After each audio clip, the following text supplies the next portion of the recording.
Hello friends, how are you all? I am Nupur. I invite you all to my YouTube channel playlist, The Inner World of Science. I am here going to discuss a topic named maternal care and epigenetics. Today we are going to discuss this, how mother's nurturing to her newborn baby affects the child's mental structure when he or she grows up. The topic can get a bit boring at times, but I will try my best to explain it simply. If you have any questions, please let me know those in the comment section. I would be glad to answer you. So let's start today's discussion. Like many others, I have used rodents as biological models for many of my research projects. During handling female rats that have given birth to her pups, many times I noticed that some mothers clean their newborn pups time to time by licking them frequently. But some mothers don't even bother to do so. When the babies come near, those mothers turn their faces straight to the other end of the cage and escape from their pups. It seems like a simple matter, but its underlying meaning in biology is very important. Studies have shown that when baby rats are raised with care, they tend to be calmer, quieter, what you call cool guy. And abandoned pups grow up to be very anxious, afraid of any new things, often scurrying around, and very nervous type. These observations suggest that stress or adversity exists as a permanent change in children's behavior. Now, this functional difference in mice is not genetic but epigenetic. A mother's parenting style during the first week of pup's life determines her offspring's epigenome pattern, and the same pattern persists into the adulthood.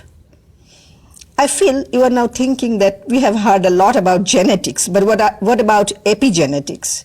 Yes, I will tell you, my friends, everything at the right time. First, let's take a look at what change happens to the baby rats as a result of maternal care.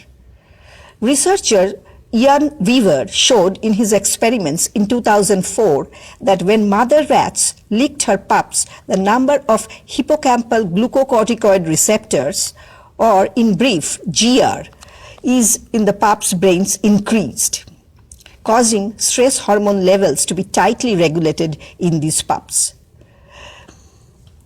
Now, here we would like to know that what is stress and why it is caused, and we will just go into detail very soon. Now, the detailed study also revealed that at birth, the mouse GR gene is highly methylated and inactive. When a mother mouse is focused on nurturing her young, the GR gene in the baby mouse is slowly demethylated. That means the methyl group is removed from the gene, and the gene then becomes active. The removal of methyl group or demethylation is an epigenetic change.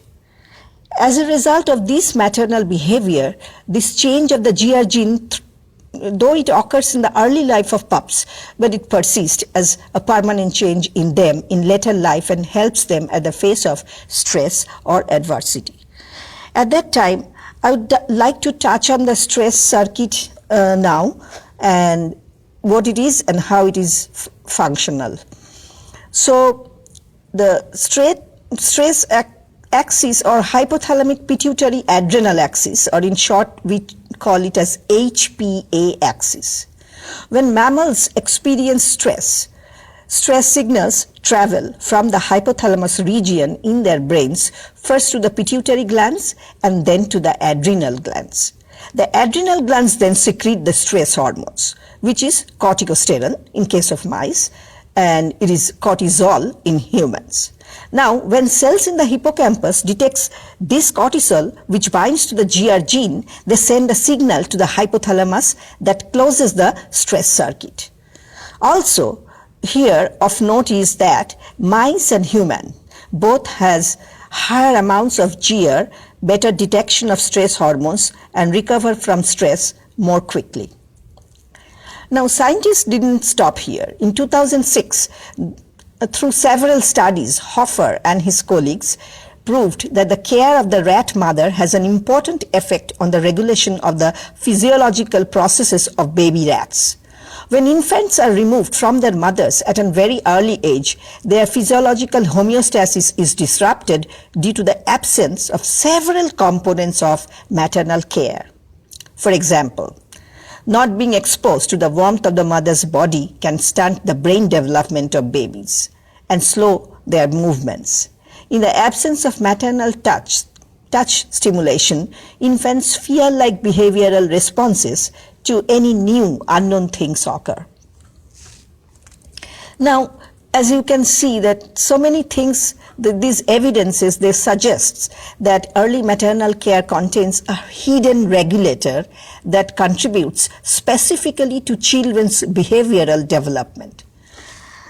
Researchers are now scrambling to replicate this mouse experiment model in humans.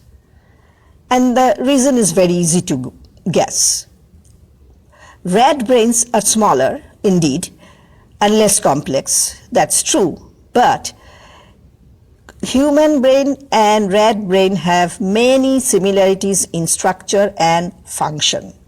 Both consists of large numbers of highly connected neurons that talk to each other constantly. So in 2012, two scientists, their name is Henne and Philbrook, they discovered an intriguing link between the quality of human mother's nurturing and the early behavioral development of the human infant. The results of their study provided a conclusive evidence of the direct effect of maternal caregiving behavior during infancy on the child's reactivity to stress. Again, in 2018, Barry Lester, he conducted a study of 5-month-old human infants in which obviously he chose breastfeeding as a proxy for maternal care and divided the children into two groups. Children of mothers who breastfed their babies, that is first group, group 1, and children of mothers who did not do so, second group. Surprisingly, Lester found that the GR gene promoter DNA methylation was significantly reduced in first group of children, that means those who are breastfed, compared to second group who were not. So you see now, you will be surprised to know that the hypothalamic stress response was also significantly lower in first group than that in the second group of children. The positive effects of breastfeeding have undoubtedly reduced the baby's stress and improved their mental health. Bingo! Who can now stop the scientists? Nobody. They asserted that maternal care has an undeniable role in the long-term effects of the behavior and epigenetic programming of the GR gene. It has another name, scientific name, which is NR3C1.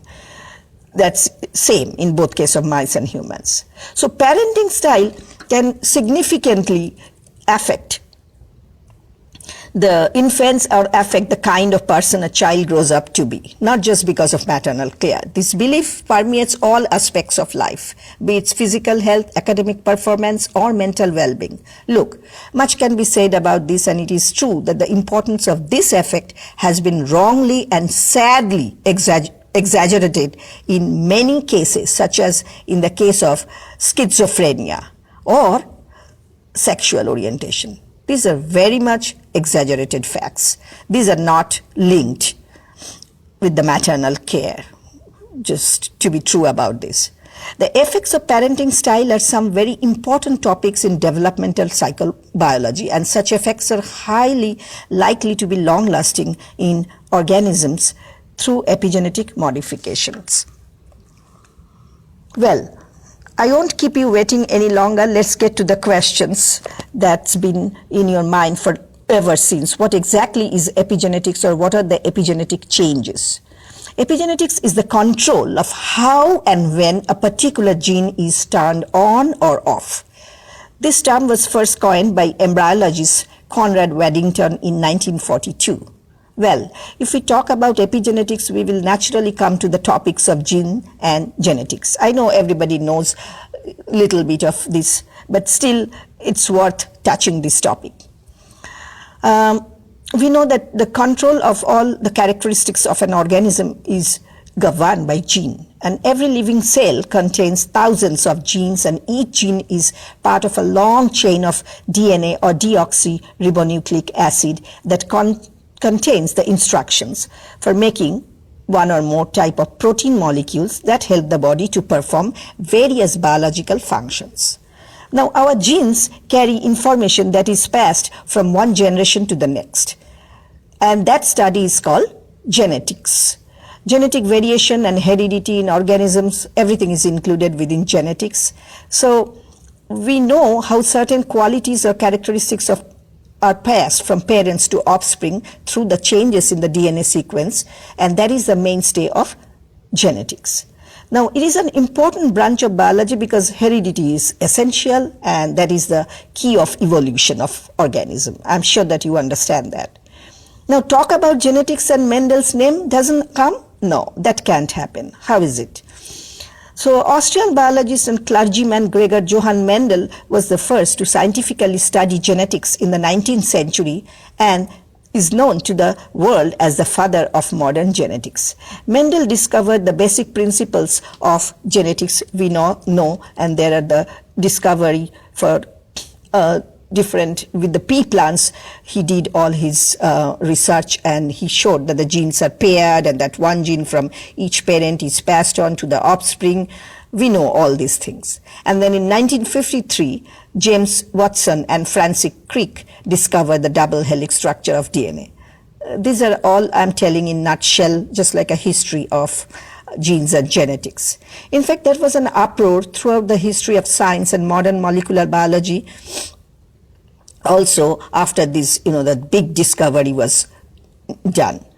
And we know now that the 4 nucleotide bases like adenine A, cytosine C, guanine G, and thymine T, they sit in specific pairs, A with T and G with C, and in DNA, it just in a chain fashion. Each gene has a specific DNA sequence, which is called the universal genetic code, and this genetic code is the instruction manual, you can say, that all living cells use to read and make up a corresponding protein from it. A sequence of 3 nucleotides, which is called a codon, for example, AGT, say. This codon is made up for 3 nucleotides, A, G, and T, and each DNA strand has such numerous codons, which are arranged consecutively. Each codon denotes a specific amino acid, such as the amino acid serine is denoted by AGT. Just now we talked about that 3 codons. And these amino acids string together like a necklace. They form protein in our body, in any living organism's body. Now, in general, we are used to thinking of inheritance in terms of a universal genetic code, just now I mentioned, which dictates that the DNA-based characteristics of parents are transmitted to offspring through eggs and sperm during, the reproduction. But the story of the mother and rat licking her young, which we talked about just now, that showed that the DNA carried traits can also be passed on to the offspring the other way around. So, by licking her offspring, a mother mouse can pass on important information to her offspring's DNA, completely bypassing the egg and sperm. So, a mother's nurturing behavior programs her offspring's DNA in a ways make them more likely to succeed in life's battle. So, the epigenetic code gives the genome a level of flexibility that goes beyond the relatively fixed and precise DNA universal code. For the sake of argument, we can say that it is also possible to change the genetic code through random mutation and natural selection, but remember, both are very slow processes. The epigenetic code allows certain types of information to be passed on directly to offspring without going through them. The theory of epigenetics has changed our understanding of environment and genome, the behavior so far. Now, how the epigenetic changes take place? If I simply put, epigenetic modifications can regulate the gene expression by chemically altering DNA bases and changing the chromosomal superstructure of packaged DNA without touching the universal code. Epigenetic modification can be divided into three categories: DNA methylation, histone protein modifications, and gene silencing by non-coding RNAs. These methods can be discussed in detail at a later time. Otherwise, this talk is going to be very lengthy. Well, now, I think you were just afraid that the pattern of gene expression once established early in life due to epigenetic changes might be permanent. Then what will happen? No, that is not the universal truth. In experiments like mice model, the other one which just now we discussed, the researchers found that by injecting a drug into the brain of a poorly cared for mouse can remove the methyl groups from DNA, the GR gene turns on, causing the cells to make more GR protein. And the rat then exhibits the calm, relaxed behavior of a high-maintenance rat. The reverse is also possible. Suppose you take a highly bred, calm and reassuringly behaving rat, then inject methionine, which is a source of methyl group, into its brain. That's it. This rat now will become anxious and restless and nervous, much like the story of Dr. Jekyll and Mr. Hyde. Isn't so? But one thing must be remembered here, that these chemical drugs can affect not only GR, but also many other genes simultaneously, non-specifically. Therefore, they are not the right alternative for maternal care. Yeah, what could be the alternative for maternal care? Nothing. So yes, it would be safe to say that changing the epigenetic fate script is not impossible. So this is the end of today's discussion. Thank you very much for your spending your valuable time to listen to my audio. Don't forget to like, comment, share, and subscribe to the channel. See you soon with an interesting topic. Bye-bye. Stay well.